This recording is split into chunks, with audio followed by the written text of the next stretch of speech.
একটা শিশু জন্মগ্রহণ করার পরে সুন্নত হলো তার ডান কানে আজান দেওয়া, বাম কানের মধ্যে ইকামত দেওয়া, তাহনিক করানো, চুল মন্ডন করা এবং সদকা করা।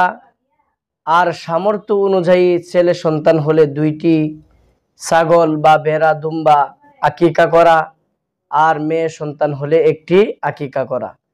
এখন বর্তমান সমাজে জন্মদিন উদ্দেশ্য করে যে কাজ করা হয়, যে কার্যকলাপ হয়, এটি সম্পূর্ণ বিদআত।